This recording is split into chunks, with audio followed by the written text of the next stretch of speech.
नमस्कार दोस्तों, welcome to SG sociology. आज की इस वीडियो में हम बात करने वाले हैं समाजशास्त्री अगस्त काम्टे के द्वारा दिए गए कुछ फेमस थ्योरियों में से एक थ्योरी सामाजिक स्थिति विज्ञान तथा सामाजिक गति विज्ञान के बारे में। इन्होंने 3 स्तरों का नियम, प्रत्यक्षवाद, मानवता का धर्म और विज्ञानों के संस्तरण जैसे कुछ प्रमुख सिद्धांत दिए हैं। हमने 3 स्तरों के नियम, प्रत्यक्षवाद और विज्ञानों के संस्तरण के बारे में बात करी हुई है। आज इस वीडियो में हम सामाजिक स्थिति विज्ञान तथा सामाजिक गति विज्ञान के बारे में बात करेंगे। ये एक समाजशास्त्री थे, तो इनकी थ्योरी इस बारे में रही है कि समाज की स्टडी कैसे करनी है, समाज में कैसे चीज़ें चलती हैं, लॉ एंड ऑर्डर कैसे बनाए जाते हैं, सोसाइटी कैसे वर्क करती है।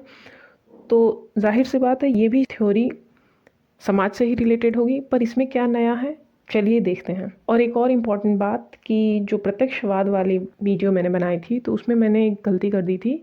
समाजशास्त्र 1838 में एज अ सब्जेक्ट आया था, ना कि 1938 में। तो जिसने भी वो वीडियो देखी एक बार ये करेक्ट कर लेना आप कि 1938 में नहीं, 1838 में समाजशास्त्र एज अ सब्जेक्ट आया था। अब बात करते हैं अगस्त काम्टे के सिद्धांत के बारे में। तो सबसे पहले आप ये जान लो कि अगस्त काम्टे ने समाजशास्त्र को 2 भागों में बांट दिया था। पहला था सामाजिक स्थिति विज्ञान, सोशल स्टैटिक्स। दूसरा सामाजिक गति विज्ञान, सोशल डायनेमिक। स्थिति विज्ञान अध्ययन करता है समाज की संरचना के बारे में, सामाजिक व्यवस्था के बारे में, समाज की स्थिति क्या है, स्थिरता है कि नहीं, वहाँ पे व्यवस्था कैसी है, इसके बारे में। और दूसरा अध्ययन करता है जो कि है सामाजिक गति विज्ञान या सोशल डायनेमिक, अध्ययन करता है समाज की गति के बारे में। समाज की गति का तात्पर्य क्या है कि समाज में प्रगति हो रही है कि नहीं, विकास हो रहा है कि नहीं, परिवर्तन हो रहा है कि नहीं। तो ये विज्ञान किससे संबंधित है? समाज के विकास से। देखो, सामाजिक स्थिति विज्ञान समाजशास्त्र की वह शाखा है जो कि समाज का पूर्ण विभाग के रूप में अध्ययन करती है। पूर्ण विभाग के रूप में अध्ययन करती है का तात्पर्य यह है कि समाज में कई सारे विभाग हैं जो आपस में तालमेल बैठा के काम करते हैं, जिससे समाज कार्य करता है या समाज की व्यवस्था बनी रहती है। तो सामाजिक व्यवस्था या संरचना के अंतर्गत अनेक भाग होते हैं और इन अनेक भागों को अलग अलग ना करके बल्कि एक संपूर्ण व्यवस्था के रूप में अध्ययन करती है। कौन? सामाजिक स्थिति विज्ञान। मतलब कि सामाजिक संरचना के जो अनेक भाग होते हैं वो कैसे एक दूसरे पर आश्रित हैं और तथा आश्रित होने के साथ साथ वो कैसे मिलकर कार्य करते हैं जिससे कि समाज की व्यवस्था बनी रहे और समाज की स्थिरता बनी रहे। इन सारी बातों को कौन स्टडी करता है? सोशल स्टैटिक्स या सामाजिक स्थिति। एक बात और है, सामाजिक साव्यय के एक मत। सामाजिक साव्यय का तात्पर्य आप समझते होंगे कि जैसे साव्यय का अर्थ होता है शरीर रचना। जिस प्रकार हमारी बॉडी है, हाथ पैर आँख नाक कान मुंह, इस तरह से, उसी तरह समाज भी कार्य करता है। हमारी बॉडी को चलाता है हमारा ब्रेन, तो समाज को कौन चलाता है? सरकार या गवर्नमेंट।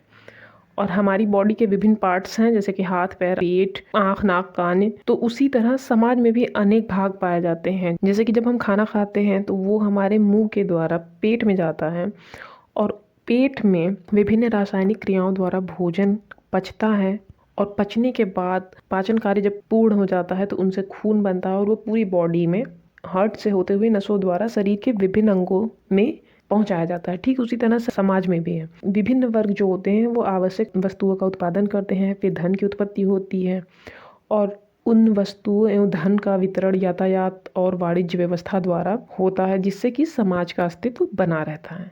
तो ये जो साव्यय एक मत है इसका भी स्टडी करता है कौन? सामाजिक स्थिति।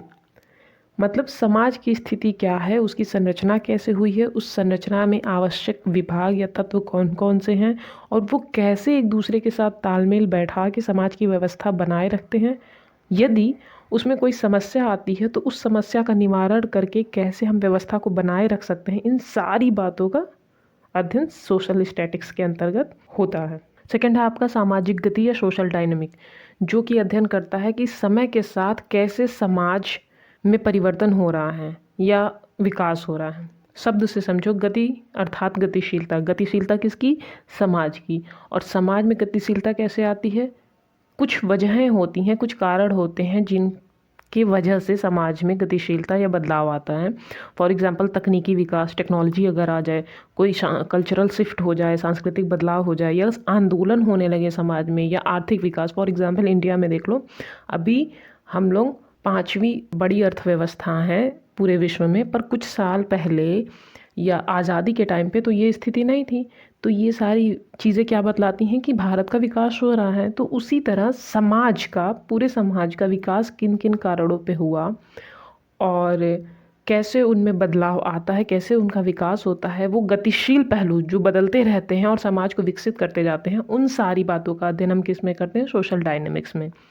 तो इन शॉर्ट, अगस्त काम्टे का social statics and social dynamic जो सिद्धांत है, उसके द्वारा उन्होंने ये बताया है कि समाज के जो स्थिर और गतिशील पहलू हैं वो भी काफ़ी इम्पॉर्टेंट होते हैं, उनको भी समझना चाहिए हमें, और इस सिद्धांत के द्वारा हम उन्हें समझ सकते हैं।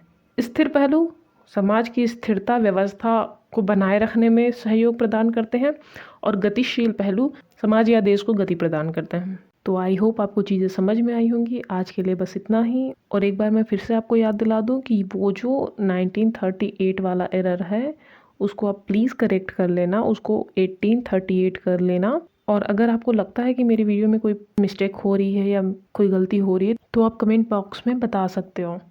आज के लिए बस इतना ही। धन्यवाद।